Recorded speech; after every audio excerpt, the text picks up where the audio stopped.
Assalamualaikum warahmatullahi wabarakatuh. Selamat pagi Bapak dosen, yaitu Bapak II Permana, ST, MT, dan teman-teman sekalian. Sebelumnya perkenalkan saya Lailatul Rahmi dengan NIM 240429196. Pada kesempatan kali ini, izinkan saya untuk memaparkan materi dengan topik statistika. Semoga apa yang saya sampaikan dapat memberikan pemahaman yang bermanfaat bagi kita semua. Pengantar statistika, yang pertama ada konsep dasar, yang kedua data, yang ketiga metode. Pertama, asal mula istilah statistika. Dalam bahasa Latin, statisticum, collegium, yang artinya dewan negara. Bahasa Italia, statista, negarawan atau politicus. Dalam bahasa Jerman, state, itu ilmu tentang negara. Dalam bahasa Inggris, statistik, ilmu pengumpulan dan klasifikasi data. Statistik versus statistika. Statistik itu data, angka atau non-angka dalam tabel atau diagram. Statistika itu ilmu tentang metode pengumpulan dan mengolah, menganalisis, menyajikan, dan menyimpulkan data. Tinjauan umum statistika digunakan sehari-hari seperti rumah tangga, kantor pemerintahan. Pemerintah itu memprediksi ekonomi penyusunan APBN negara maju seperti Jepang, desain produk, strategi pasar. Dalam mahasiswa penting untuk penelitian ilmiah. Statistika dan metode ilmiah. Metode ilmiah itu cara mencari kebenaran dengan risiko kesalahan kecil.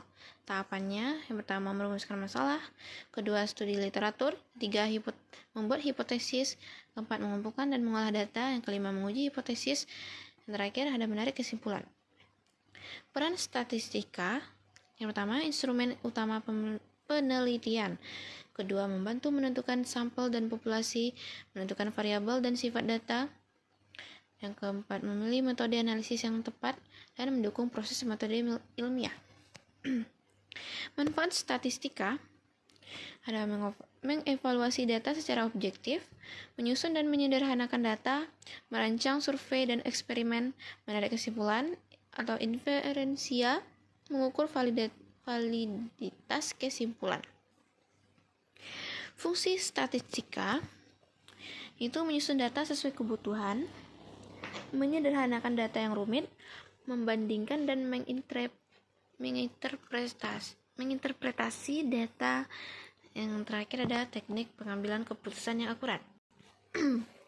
Kegunaan statistika menentukan sampel representatif, membaca dan menginterpretasi data, melihat perbedaan antar kelompok, menganalisis hubungan antar variabel, membuat prediksi ke masa depan.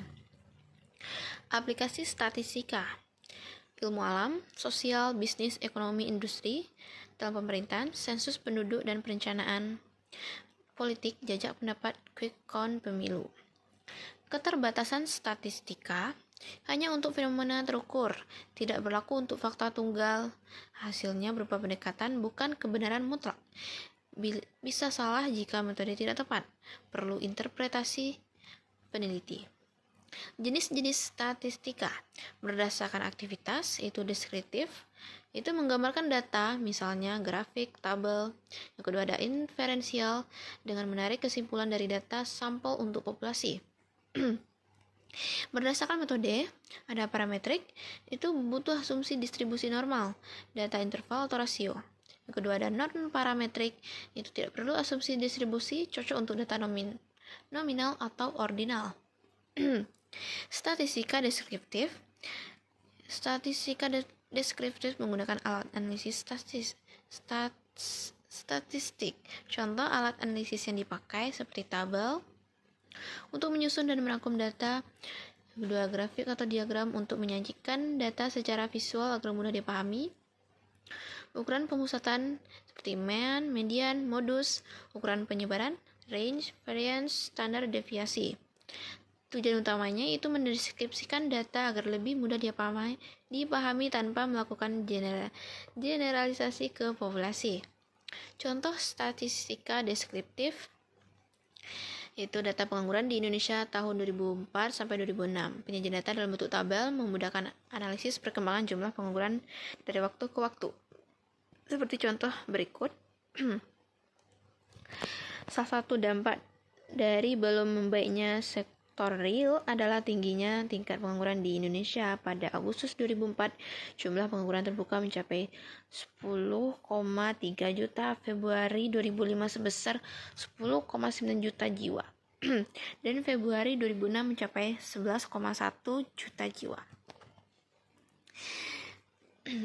Yang kedua ada statistika inferensial. Itu berhubungan dengan proses penarikan kesimpulan dari sampel ke populasi.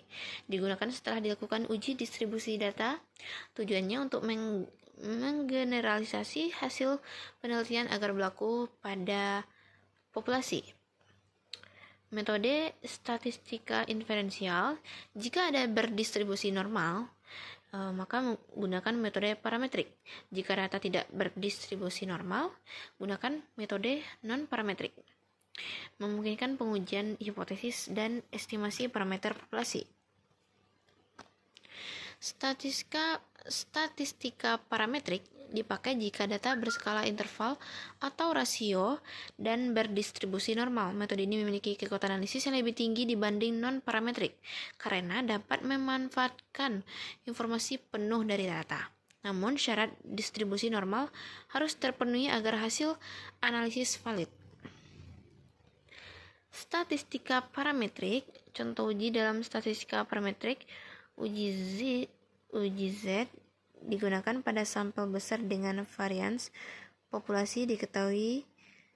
Uji T untuk sampel kecil membandingkan rata-rata ANOVA untuk menguji perbedaan dari lebih dari 2 rata-rata kelompok.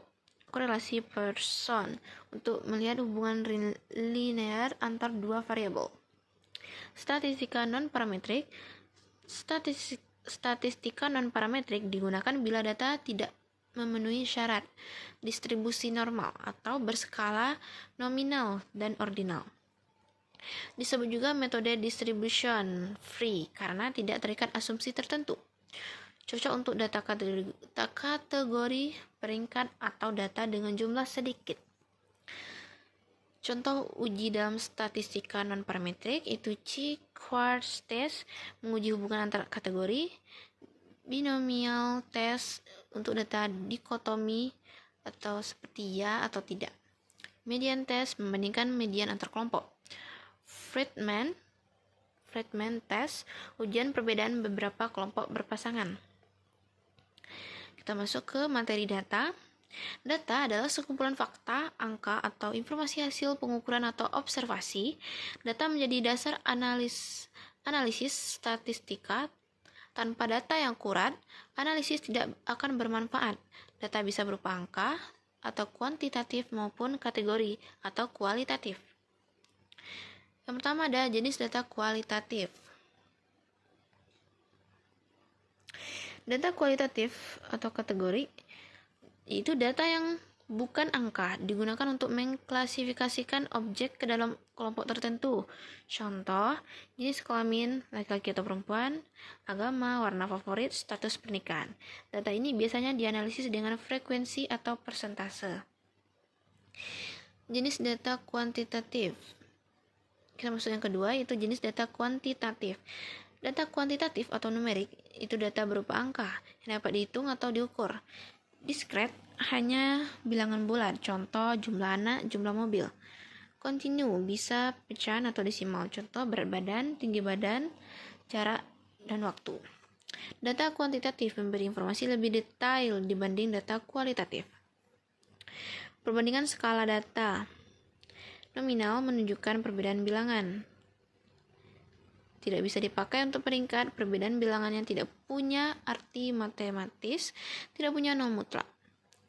Jika ordinal menunjukkan perbedaan bilangan, bisa dipakai untuk peringkat. Perbedaan bilangan tidak punya matematis, tidak punya nol mutlak. Perbandingan skala data, interval, menunjukkan perbedaan bilangan. Bisa dipakai untuk peringkat. Perbedaan bilangnya punya arti, tidak punya nol mutlak. Rasio itu menunjukkan perbedaan bilangan, bisa dipakai untuk peringkat. Perbedaan bilangannya punya arti, punya nol mutlak dan rasio bilangan bermakna. Data nominal itu data hasil kategori atau klasifikasi. Posisi data setara, tidak bisa dilakukan operasi matematika seperti tambah, kurang, kali, bagi. Contohnya, jenis kelamin, jenis pekerjaan. Data ordinal itu data hasil kategorisasi tapi antar data pada tingkat urutan. Posisi data tidak setara, tidak bisa dilakukan operasi matematika seperti tambah, kurang, kali, bagi. Contohnya usia atau kategori, ranking, tingkat pendidikan. Data interval, data hasil pengukuran dengan jarak antar titik diketahui. Tidak ada kategorisasi bisa dilakukan operasi matematika. Contohnya temperatur, derajat Celcius, atau sistem kalender.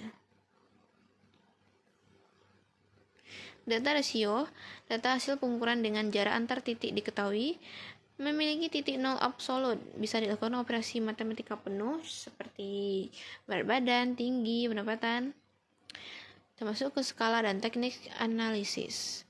Setiap skala data menentukan teknik analisis yang tepat, yaitu nominal, modus, chi-square, ordinal, median, Spearman rank, correlation, interval, mean, standar deviasi, korelasi, persen, rasio. Semua teknik parametrik dapat digunakan uji T, ANOVA, regresi.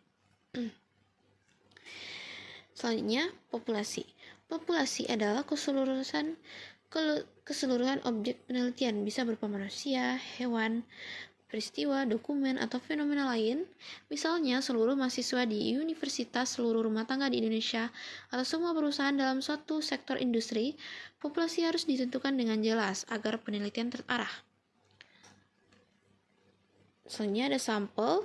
Sampel adalah sebagian dari populasi yang diteliti, karena meneliti seluruh populasi sering tidak mungkin. Sampel diambil sebagai perwakilan. Sampel yang baik harus representatif sehingga kesimpulan penelitian dapat digeneralisasi ke populasi. Teknik pengambilan sampel yang tepat sangat menentukan validitas hasil penelitian. Kita masuk ke materi yang kedua, penyajian data. Penyajian data itu bentuk penyajian datanya seperti tabel, klasifikasi, tunggal, ganda, kontingensi, distribusi, frekuensi. Kedua ada diagram atau grafik, seperti batang, garis, lambang, lingkaran, dan peta. Contoh tabel klasifikasi tunggal. Tabel menyajikan satu variabel saja. Contoh susunan pimpinan dan anggota Badan Kehormatan DPRD Kota Sawalunto 2009 sampai 2014, menampilkan nomor, nama, dan kedudukan. Seperti contoh berikut.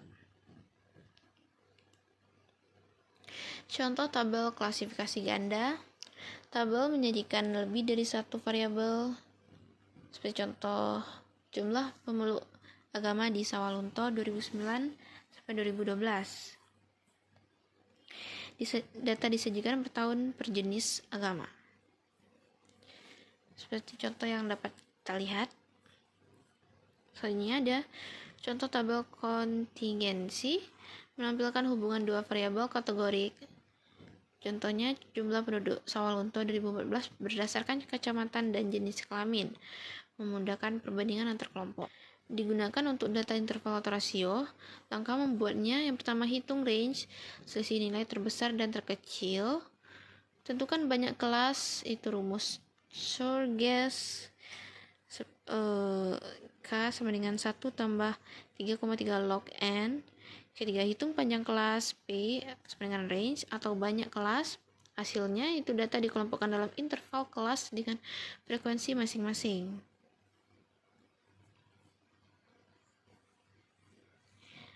Contoh tabel distribusi frekuensi. Data nilai mahasiswa disajikan dalam interval kelas.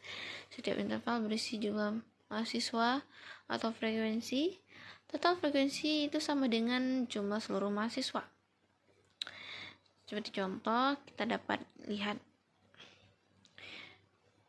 diagram batang, itu bar chart. Digunakan untuk membandingkan data antar kategori. Bentuk batang, tegak, atau lurus mewakili besarnya data. Bisa batang tunggal, itu satu variabel, atau berganda, perbandingan beberapa variabel. Contoh diagram batang. Itu kasus HIV atau AIDS menampilkan data jumlah kasus baru HIV atau AIDS tahun 2004 sampai 2008. Batang tunggal itu perkembangan data per tahun. Batang berganda itu perbandingan beberapa kategori dalam satu periode. Seperti kita lihat dari gambar tersebut. Diagram garis itu line chart. Contohnya, yang pertama jumlah anggota DPRD Kota Sawalunto periode 2004 sampai 2009 dan 2009 sampai 2014. Garis menunjukkan perkembangan jumlah kursi DPRD antar periode. Contoh yang kedua, TFR atau Total Fertility Rate Indonesia 1997 sampai 2007. Garis menunjukkan tren penurunan tingkat fertilitas dari waktu ke waktu. Contohnya dapat kita lihat. Nah, selanjutnya diagram lingkaran atau pie chart. Contoh yang pertama, jumlah penduduk kota Sawalunto tahun 2011 menurut kecamatan. Setiap sektor lingkaran menunjukkan propors penduduk per kecamatan. Contoh kedua, statistik bencana alam di Indonesia. Misalnya sektor banjir, gempa, tsunami, epidemi itu menunjukkan persentase kasus dari total bencana. Dapat kita lihat dari contoh berikut ya. Kita masuk ke diagram peta atau kartogram atau map. Contohnya peta kondisi tektonik dan peta sistematis Indonesia. Menunjukkan daerah rawan gempa dan tsunami digunakan untuk menganalisis data berbasis wilayah geografis. Dapat kita lihat sesuai dengan gambar. Nah, selanjutnya ada diagram lambang atau piktogram. Contohnya data ditampilkan dengan ikon atau simbol seperti orang, rumah, mobil. Setiap lambang memiliki jumlah tertentu, lebih visual dan menarik dibanding tabel angka. Dapat kita lihat contohnya. Ya, terus histogram itu contoh data nilai mahasiswa dikelompokkan dalam interval kelas. Batang berdempetan tanpa jarak. Menunjukkan distribusi frekuensi nilai mahasiswa. Seperti contoh berikut. Nah, kita masuk ke poligon frekuensi. Itu contoh poligon dibuat dari data histogram nilai mahasiswa. Menghubungkan titik tengah atas setiap batang dengan membentuk garis distribusi. Memudahkan melihat pola distribusi data. Dapat kita lihat contohnya seperti berikut. Termasuk ke OGIF itu kurva kumulatif. Contoh OGIF atau kurang dari dan lebih dari dibuat dari data distribusi nilai mahasiswa. Menunjukkan jumlah kumulatif mahasiswa dengan nilai kurang dari atau lebih dari batas tertentu. Contoh untuk mengetahui persentase data sampai titik tertentu. Dapat kita lihat sesuai dengan gambar.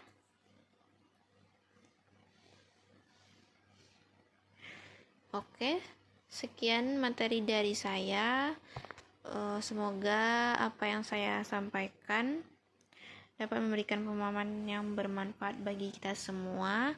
Jika ada kesalahan kata, mohon dimaafkan. Saya akhiri. Wabillahi taufik wal hidayah. Assalamualaikum warahmatullahi wabarakatuh.